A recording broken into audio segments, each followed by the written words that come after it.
All right, good morning. Thank you for being here. I want to first thank Sidney Bazley, who's our water director. You can see he's in the same clothes that he was wearing last night because he's been here all night, he and his team.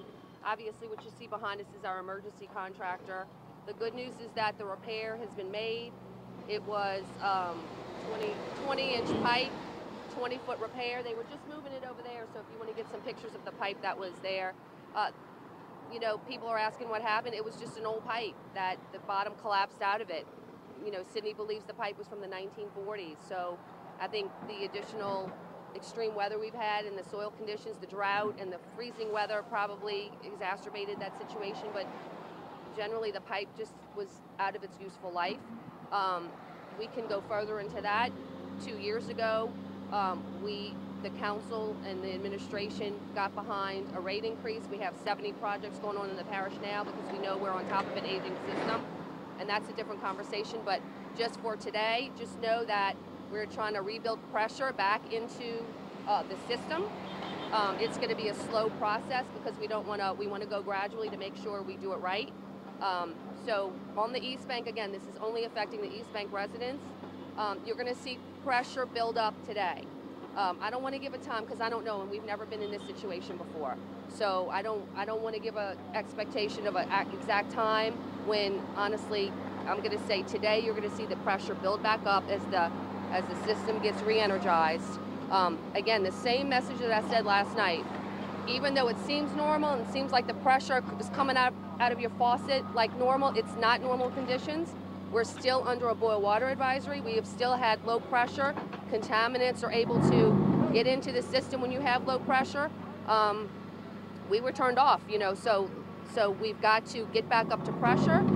We have our own lab here. Sidney has staff here that's chemists, and we have our own lab here in Jefferson Parish. That's a good thing, and we work closely with Louisiana Department of Health. But when the pressure gets back up to normal, we'll take the samples. The samples have to wait 24 hours before we can pass that test and lift the boil water advisory. So please, today, absolutely still under a boil water advisory. What's going on here, and we want to thank the Sheriff's Office, they helped us divert traffic this morning. You can see all of eastbound Jefferson highway is closed. They're picking up the old asphalt, and look, they had to work underwater. When I left here last night, they were still drilling. There was water covering the street. So it was a big deal that the repair got made last night, and we're able to try to re-energize the system this morning. But you can see they're trying to clean this up. They intend to pour the asphalt today. Obviously, the rain situation is a circumstance we're dealing with, but we're trying to do as quickly as possible, get at least one lane of Jefferson Highway open again. So we'll be working through the day, working on that. I'm going to turn it over to Sidney, who's really the expert on all things about pressure, so people can understand a little bit in more detail what's happening throughout the rest of the day. So as she spoke about, we're right now building the pressure back up. The repair was completed this morning. So right now the plant is just moving very slowly to get the pressure in the area, and it's going to disperse out to the far ends of the East Bank. Talk about the water towers. Right? So right now we do have some pressure in the water towers. They're creeping up very, very slow. So you're going to see a little bit the pressure increase in your home, but just know that we're still under a boil water advisory. And the people further out might see it later, right? Yeah, so right now, so we're going to have pressure here around the plant. But as the day goes on, people in far out like Kenner, the north end of Metairie, they're going to start to see the pressure a little bit later in the day. Okay. Cynthia, I had a question, and either one of you can answer. Are there any other, I know this was kind of an unfortunate incident. This couldn't have been really predicted, and the location is unfortunate on how close it is. Are there any other problem areas right now? And I know you sort of mentioned kind of a long-term infrastructure plan. I know a lot of residents just want to know, like, is there anything in the works that can maybe hopefully replace or prevent things like this? So, Sidney, I asked him yesterday, and you can see the pipe. We estimate the pipe was laid in 1940, in the 1940s. We're looking at 80-year-old pipes. So you have to look at how we developed as a parish. When the houses started building out here, we started laying this, you know, infrastructure to build a community. And we're old. We're old. We have old pipes. You will recall in August of 21, a sewer main broke outside of East Bank Regional Library. This kind of looked like a little lake. The sewer main broke, looked like a big fountain. Big fountain right out of the library. It took us a while to fix that. That's old pipes. So in 2021, the council passed, you know, we requested the council to pass a rate increase. This past January, you covered it. We had rate increases. We're doing rate increases every January to build up to where we could bond out over $1 billion in water and over $1 billion for sewer projects. So we are on, we knew this was going to happen. We were proactive about it, but we can't get to it fast enough. Sidney says there's 70 projects throughout the parish being designed now in what we believe is the worst areas. So that's part of that initiative. It's going to be a 20-year project that we took on, and it will be the biggest thing our council and I did the last 4 years, is passing that, getting those projects to come to bear. So, but it's a 20-year process. So that's where we are now. This is the worst place it could have happened. This is what I say, step one of the distribution system. We're standing right in front of the water treatment plant, and we're right here out the door, literally out the door of the treatment plant. So at the very start of our distribution system, and that's why it has affected everybody on the East Bank. It was the worst location for it to break. Cynthia, a lot of people are grateful that we were able to tell them that there is a boil water advisory, what's going on, but a lot of people woke up upset that they weren't told that the water was shut off. Can you talk about that communication and exactly what time the water was shut off? So look, this event unfolds as itself, and we do the best we can. Yesterday, I think Sidney texted me about 1:25 that we had a break. Well, sometimes he tells me that a lot. We get a break, and we're able to just get through it. He ran out here. By the time, everything was uncovered, we didn't really know, I guess we didn't really know where the break was. I mean, the asphalt literally popped up off the ground. Water was coming up all in this area. So it took us a while to isolate it. I think by the time I left here last night, we knew where the break was, but it was still underwater. So we decided to shut off things to make the quickest repair possible. It was a decision we made as we go.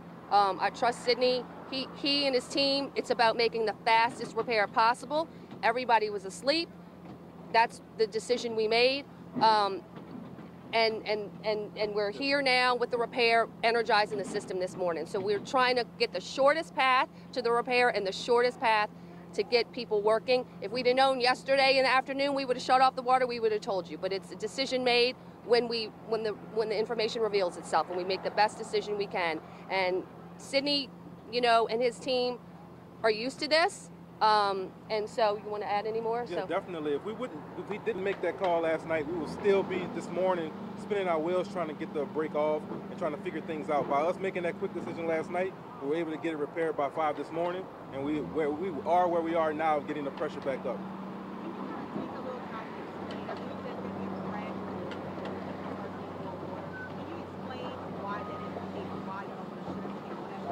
Because we don't want to break more lines out in the field. If we slam the system with too much pressure, we're going to have broken mains everywhere. So our plan is to gradually turn one pump at a time, to gradually pick up the pressure so we can safely get the water back on.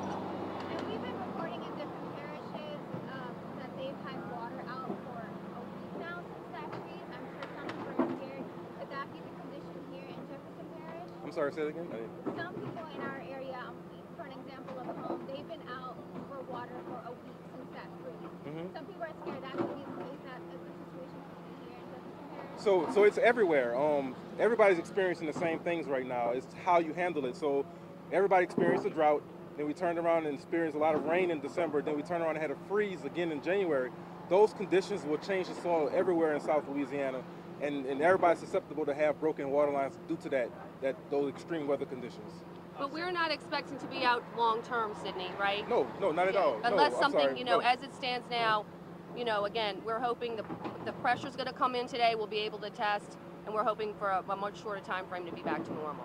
Cynthia, I just had one question about businesses, because some people have emailed us this morning that, there's a lot of businesses that either didn't have running toilets this morning, didn't have showers, or if they have showers and make food, and maybe chose to open anyway. We've had people email us. Do you have any advice or anything you want to say to business owners who maybe did choose to open today and maybe didn't have those abilities to remain clean? Right, so there's not one answer. We try to just give you the information for your business. Some businesses might be able to reopen, some that really rely on the public water system, they have to make decisions. So this is the best information we can. Pressure is going to come up today, and we're still under a boil water advisory. So that's the only information we have. And some small businesses that might have enough water to flush their toilet can open. Obviously, the schools had to close. depending on the size, depending on what you do. So it's a different situation. So we did try to get the best information out we could last night, because we know last night people were making decisions about the business day today.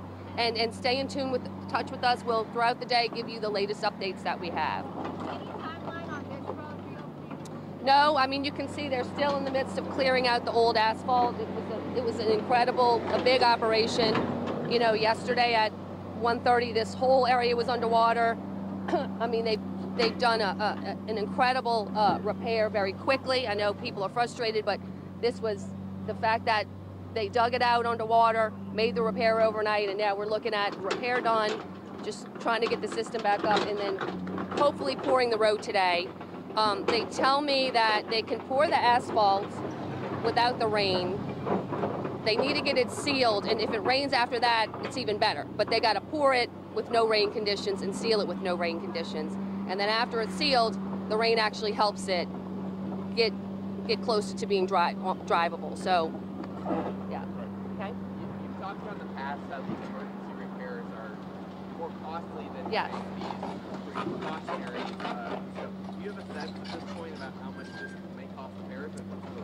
I don't now. I will tell you, when the sewer main broke outside of the library, it was 16 times the repair cost to do it on an emergency basis. So that's why we never want to be in a situation where we're waiting for things to break and then repairing it, which is the situation we found ourselves behind us. So that's why, you know, getting the extra money and bonding the money out and getting these projects and trying to do a pipe replacement system in Jefferson Parish, which we never had before. We never had, you know, a real pipe replacement program. So that's the position we're in. The cost will come out tremendously more here on an emergency basis than it would have been just proactively repairing this pipe. Was this on y'all's sort of list of... Was this one on our list? So it's going to be a part of the East Bank treatment plant rehabilitation. So we're decommissioning that plant and building a new plant, putting a new water main out here on the Jefferson Highway as a part of that program.